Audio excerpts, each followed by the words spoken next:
Because I'm happy.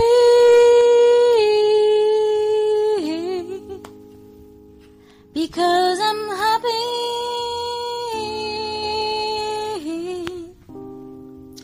Because I'm happy, happy, happy. Because I'm happy, happy, happy. Because I'm happy. Happy? Happy! Ooh! Because I am happy!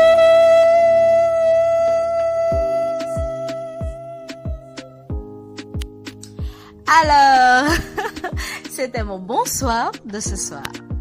Oui, c'est la fin de la première partie de notre feuilleton, donc il fallait de la happiness. Alors, amis et fans de Liviu Empire, comment allez-vous pour moi? J'espère que vous allez bien. Vous avez vu, moi je vais à merveille, je pète la forme. Mais je veux aussi que vous pétiez la forme, donc je voulais partager ça avec vous. Allez. Soyez en joie. Non, la joie, c'est une très bonne chose. Vous savez, non. Bon, on va pas beaucoup bavarder. Rubrique. Feuilleton.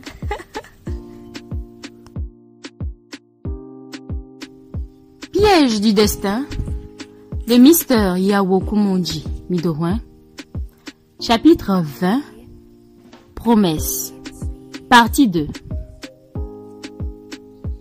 Maounion rend visite au vieux Maouénan pour le remercier des actes posés en faveur de sa maman, ce qui lui permet d'éviter les dépotoirs, les poubelles et les moqueries. Il le voit toujours dans son akpassa, comme à son habitude, devant sa chambre en train de se détendre ce soir. Salut papa. Salut Maounion, comment tu vas? Je vais bien papa, merci. Très bien. Quel bon vent t'emmène chez moi ce soir, mon fils? Papa, je suis de retour de prison comme vous le savez déjà il y a quelques jours. J'ai appris tout ce que vous faites pour ma maman depuis le début de cette histoire. La fois passée aussi, vous nous aviez accompagnés la voir. Mais nous n'avions pas eu le temps de nous parler. Ce soir, j'ai décidé de vous rendre visite pour vous remercier pour tout. Il quitte son siège pour s'agenouiller en baissant le front. Oh non, lève-toi. Quitte tes genoux et assieds-toi, Maounion. Maounion se lève et se rassied. Merci, papa. Tu n'aurais pas dû te donner toutes ces peines, Maounion. Il me le faut, papa. Je ne sais pas comment vous prouver ma sobre gratitude. Si vous n'étiez pas là, ma maman serait tout ce temps en errance dans ce village. L'on ne sait par où. Du lever au coucher. Et moi, je me demandais pourquoi celle qui m'a mis au monde, ma douce maman, n'a même pas eu juste un petit temps pour venir me voir en prison et m'a abandonnée. Si elle avait cru aussi aux fausses accusations pour avoir honte de moi, et je n'en revenais pas. Tu es le mieux placé pour savoir que ta maman ne pourrait jamais faire une chose pareille, même si tu étais coupable, Maounion. Qu'elle donnerait même sa vie pour toi.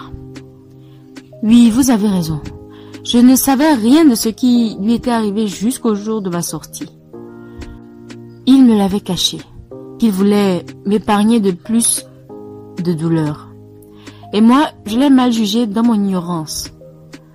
Au même moment, j'étais tout pressé de venir la serrer dans mes bras, la rassurer que je suis le même Maounion, son fils qu'elle a bien éduqué et qui ne pourra jamais faire ce dont il était accusé. Tu vois? Et je pense que c'était une bonne décision qu'ils aient prise aussi en te le cachant, mon fils. Moi non plus, je ne sais pas si j'aurais pu supporter cette nouvelle si je l'avais apprise en cellule. Je vous suis très reconnaissant pour tout, papa. Je ne pourrais jamais l'imaginer. Comme moi aussi, je ne l'avais pas imaginé pour ta maman. Imaginer quoi pour ma maman? Voyons voir, Maounion. Ta maman est cette femme que je n'ai jamais rencontrée dans la vie. Même pas ma défunte femme, de laquelle elle s'était bien occupée comme si c'était sa maman. Et quand je le dis, je me rappelle du premier jour où je l'ai rencontrée sur le chemin du barrage pour lui demander si elle pouvait me chercher de l'eau aussi, alors que je ne la connaissais nulle part. Elle n'avait pas hésité un seul instant avant de me dire oui. Nous nous étions séparés après lui avoir indiqué chez moi. À vrai dire, je n'avais pas confiance en tant que telle qu'elle allait effectivement venir. Mais une trentaine de minutes plus tard, la voilà qui apparut avec une bassine d'eau pleine sur la tête.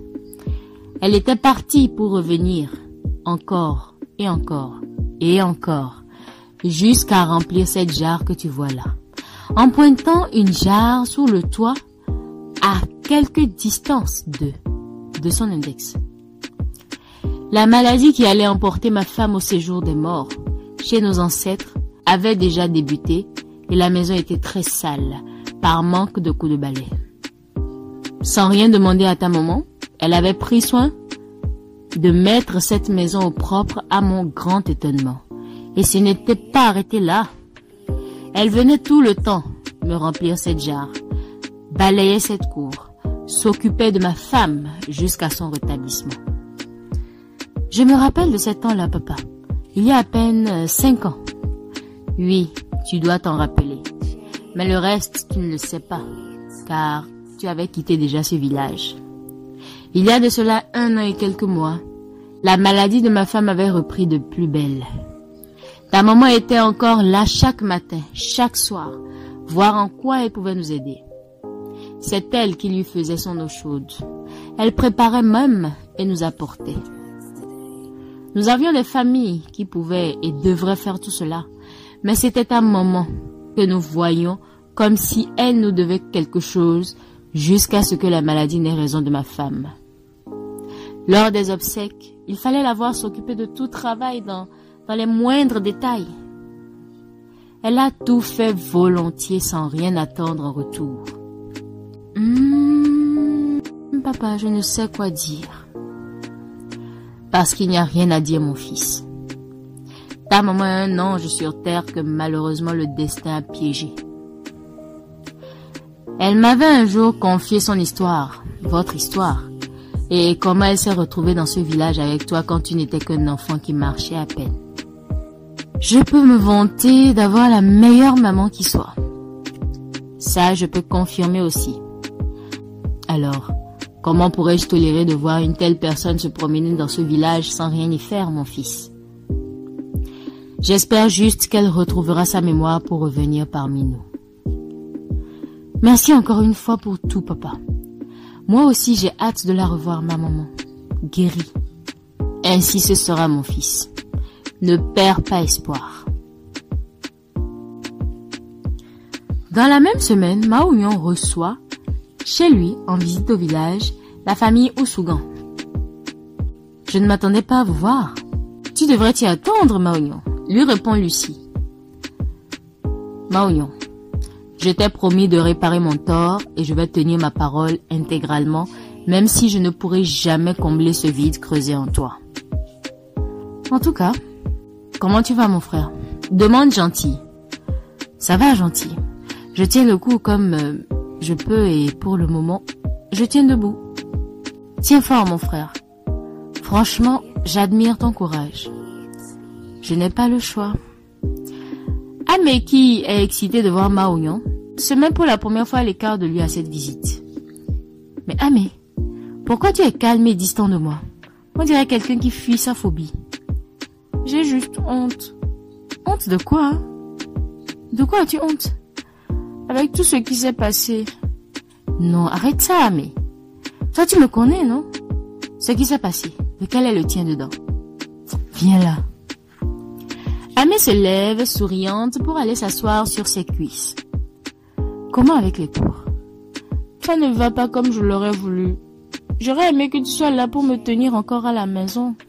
Tu me manques. Tu me manques aussi énormément, Amé. Et désolé de ne pas être là pour toi. Se tournant vers Gentil, Mao Yon lui dit: Gentil, c'est l'occasion de te remercier pour tout ce que tu as fait pour moi. Sans toi, je serais encore enfermée là. Mao Yon, je ne cesserai jamais de te présenter mes excuses. Je suis profondément désolée pour tout ce que je t'ai affligé à ta maman par mon obstination. S'il te plaît, Daddy, être désolé ne va rien changer. Ce qui est fait et est déjà gravé indélébile. Maounion, tu as toutes les raisons, mais nous te demandons pardon, s'il te plaît. Maman, je n'ai rien à pardonner à qui que ce soit. Comme je l'ai dit, ce qui est fait est fait. Maounion, je n'ai jamais passé du temps en vrai avec toi, mais je sais qui tu es, en quelque sorte, pour t'avoir le bénéfice du doute. Elle croyait fortement en ton innocence. Rien ni personne ne pouvait l'en dissuader et elle a convaincu maman. Daddy, je sais qu'au fond de lui, sans vouloir le défendre, avait les mêmes sentiments, mais s'était aveuglé par les événements pour ne plus entendre son cœur face à sa raison. Et là, je peux t'assurer qu'il regrette énormément. Agbemakple enchaîne. C'est pourquoi nous sommes tous ici pour essayer de réparer le tort que ma famille t'a causé par moi. Je ne peux rien effacer, mais je peux aider les blessures que j'ai causées à vite, au moins se suturer. Maounion, nous voudrions que tu quittes le village et que tu reviennes à la maison. Nous allons redevenir la famille que nous étions. Maounion avec un peu d'hésitation. Je sais que vous alliez en venir. Ne dis pas non, Maounion. L'implore Lucie. Oui, il faut Maounion, ne dis pas non, reviens à la maison. Le supplie Amé aussi. Non, Amé, pardonne-moi. Pour une fois, je crois que je vais te décevoir. Je préfère ne même pas y penser. Je comprends, Maounion, mais essaye d'y penser. Ne prends pas de décision à la hâte comme je l'avais fait, pour que nous soyons où nous en sommes maintenant. L'implore encore Agbemakple. Mon frère, prends le temps d'y réfléchir et fais juste ce que te dit ton cœur. Dans l'un ou l'autre cas, tu as toujours mon soutien inconditionnel. Le renforce gentil. Merci gentil. Daddy, je savais que ceci viendrait à tout prix. Le fait que vous me demandiez de revenir à la maison. J'ai donc pris le temps de me décider et cette décision est irrévocable. Faut Maounion. Comme tu ne veux plus revenir, je te perds aussi comme ça? Non, Amé. Je t'aime beaucoup et tu le sais. Nous nous verrons toujours. Ça me fait mal aussi de ne plus te voir chaque jour et m'amuser avec toi. Et jouir toujours de ton innocence d'enfance que tu as toujours gardée, mais il le faut. Comprends-moi, Joujou. Tu peux venir au moins nous visiter à la maison pour que je te voie? Oui, ça, je vais m'y appliquer pour toi. Je te promets. Après un silence de peine face au refus de Maounion de retourner avec eux à la maison, Agbemakple lui redit. C'est vraiment Dieu pour moi que tu ne veuilles plus revenir à la maison, mais je respecte ton choix, Maounion. Comme promis aussi de prendre en charge les traitements de ta maman, j'ai été au centre rencontrer le docteur. Nous avons discuté et c'est bon. Tu n'as pas de souci à te faire pour ces traitements. Tout est réglé. Maounion pousse du soupir. Aussi, au cas où tu aurais refusé de revenir à la maison, je me suis préparé en conséquence avant d'être là. Agbemakple se lève, va à sa voiture qu'il ouvre avec la commande. Il y prend une enveloppe, grand format A4, avec une contenance et revient s'asseoir. Voici la totalité de ton salaire pour tous les mois passés en prison, plus une modique somme de dédommagement. Maounion le regarde. Non, Maounion, n'essaie pas de refuser ceci aussi. Ce n'est pas une faveur, mais ton droit, et tu étais censé même le réclamer. L'exhorte gentil. Ne sois pas radical, surtout, Maounion. Tu te dis certes que tu n'as pas besoin de cet argent, mais tu en as vraiment besoin. Tu le sais au fond de toi. Prends-le, ça va t'aider en beaucoup de choses. Surtout que tu refuses de revenir avec nous. Tu es un homme, tu as une vie à bâtir. Cette vie pour laquelle tu avais quitté ce village, pour la ville la première fois, sans y connaître qui que ce soit. Maounion écrase une larme en souvenance un instant peu de ces moments-là. Et aussi du salut qu'Agbemakple lui a apporté cette nuit en le sortant de la rue sous la pluie. Son cœur ressent encore de la gratitude. Tu pleures, faux Maounion? Non, Amé, n'y prête pas attention, c'est rien. Alors prends l'argent, s'il te plaît. Oui, je vais le prendre. Il tend sa main pour prendre l'enveloppe de la main d'Agbemaklé qui un peu sourit. Il l'ouvre, il jette un coup d'œil pour voir ce qu'il y a dedans et le remercie. C'est moi, au nom de cette famille, qui te remercie, Maounion. Merci de ne nous avoir pas rejetés, mais accueillis. Non, je ne ferai jamais une chose pareille tout de même. Je peux rejeter ce que vous pourriez me dire ou m'apporter, mais jamais refuser de vous accueillir. Et aussi, je tiens à m'excuser pour mon comportement de la dernière fois devant Papa Semeya quand vous étiez là pour aller voir maman. C'était trop indigne de moi, et surtout à votre égard. J'en suis sincèrement désolée. Là, tu t'excuses encore, Maounion? Non, mais tu n'as pas à t'excuser. C'était normal et logique à la fois ton attitude. Tu devrais d'ailleurs le faire, et on comprend. À ta place, je ne crois pas pouvoir m'apaiser le jour-là. C'est bien, Maounion. Continue d'être qui tu es. Sois patient, reste serein et surtout fidèle à tes principes. Lui dit aussi Lucie. Merci, maman. Bon, je crois que nous devrions y aller maintenant. Nous irons passer chez Monsieur Semeya aussi pour le saluer avant de rentrer. Non, Daddy, moi je veux rester un peu avec Faux Maounion. Il m'a trop manqué. Non, Amé, ne t'en fais pas, vas-y. Je te promets que je viendrai de temps en temps à la maison pour toi. Tu es sûr? Comment pourrais-tu imaginer que je puisse te mentir, Amé? Attends, je te fais une confidence. Il lui chuchote dans une oreille. Amé en est tout enthousiaste. Waouh, c'est vrai? Mais oui, puisque je te le dis. C'est un secret entre toi et moi, hein? Regarde! Et elle fait une croix sur la bouche. C'est quoi donc entre vous deux là encore déjà? Là demande gentil. Yoa, tu n'as pas entendu que c'est un secret, grand frère?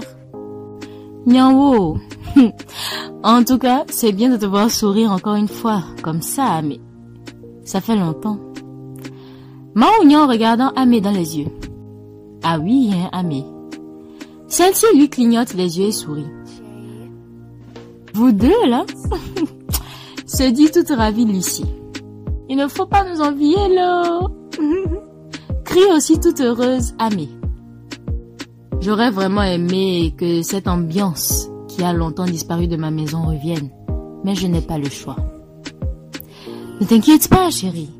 C'est bien au moins de savoir que nous puissions discuter tranquillement avec Maounion et qu'il redonne cette joie à Amé. Elle en a trop souffert. Agbemaklé soupire.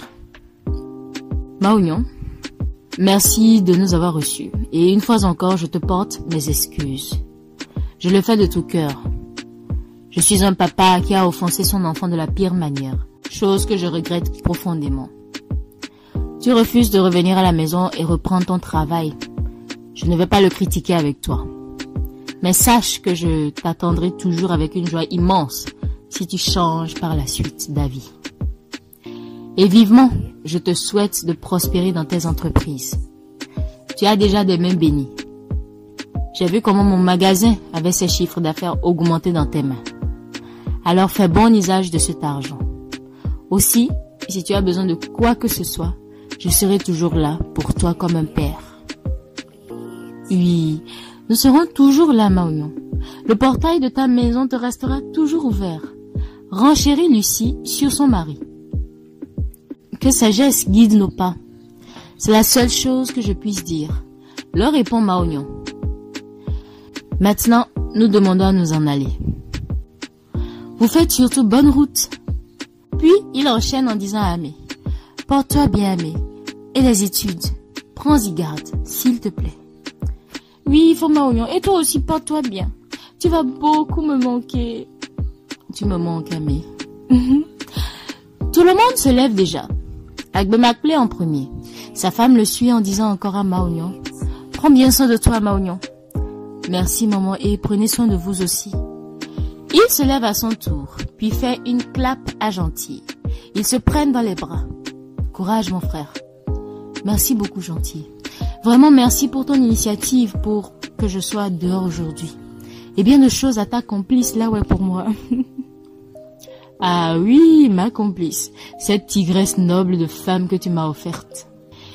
Elle est ma complice pour toujours. Et nous sommes ensemble, mon frère. Je ne connais pas ton programme actuel, mais d'autant que je connaisse maintenant ici, nous saurons pour la suite. En plus, nous restons en contact téléphonique. Ainsi, il est, mon frère. Mao se tourne encore vers Amé. Tout va bien aller, Amé. Ne t'en fais pas. Et garde notre petit secret. Oui, Mao, fais-moi confiance. Et je te fais confiance aussi pour les promesses. J'espère te revoir bientôt, hein. Tu m'as une fois promis dans ce village de ne jamais t'éloigner de moi. Que tu ne m'abandonneras jamais quand nous étions dans ton collège. Je ne l'oublie pas, hein. Toi là, tu es toujours coriace. En tout cas, je tiens mes paroles pour toi. Allez, tape ici. Il lui tend sa paume, que tape Amé aussi, avant qu'il ne se prenne au cou pour un au revoir. Je t'aime, Mao. Je t'aime fort et plus que tout. Je t'aime fort aussi, Amé. Je t'adore. Tu es un ange. Maintenant, la famille rentre dans la voiture au complet après que Mao et Amé se sont relâchés. Ils agitent tous les mains pour se dire au revoir. Mao fait un soupir, comme si soulagé un peu, et range les sièges. Et voilà, c'est fini, on a fini, c'est la fin de la partie 1. C'est la fin de la partie 1 de notre feuilleton. Alors, c'est une histoire avec beaucoup d'éléments rebondissants, n'est-ce pas? Personnellement, elle m'a beaucoup appris sur l'être humain, sur la nature de l'homme, sur les fréquentations, sur les situations de la vie, sur les états d'âme de l'homme à une situation ou à une autre. J'ai beaucoup appris. Et j'espère que vous aussi, chers auditeurs, vous avez beaucoup appris de cette histoire. Mais ne vous inquiétez pas, elle n'est pas terminée, elle ne peut pas se terminer comme ça. Elle n'est pas terminée. Il y a la partie 2 qui va venir. Il y a la partie 2 qui va venir.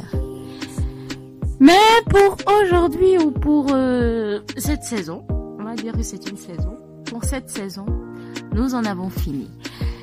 Alors, c'était Sacha K pour le plaisir de votre écoute et j'espère que vous avez apprécié la lecture. J'espère que vous avez aimé tous les personnages qui sont intervenus. J'espère que vous avez aimé les voix que vous avez entendues durant toute cette aventure. J'espère que vous les avez appréciées. J'ai bien envie de recevoir vos commentaires, de recevoir vos appréciations sur ces voix-là que vous avez écoutées à chaque moment, à chaque épisode, parce qu'il y en a eu quand même, je crois, il y en a eu au moins 4 ou 5. Voilà. Donc, j'ai bien envie d'avoir vos appréciations sur toutes ces voix-là. Et ainsi, on saura comment faire marcher les choses désormais. Merci de m'avoir écouté chaque jour, chaque soir chez vous. Et continuez. L'aventure n'est pas finie, mais continuez. Et nous nous disons à la prochaine pour la partie 2. Sur ce, je vous dis ciao et bon week-end.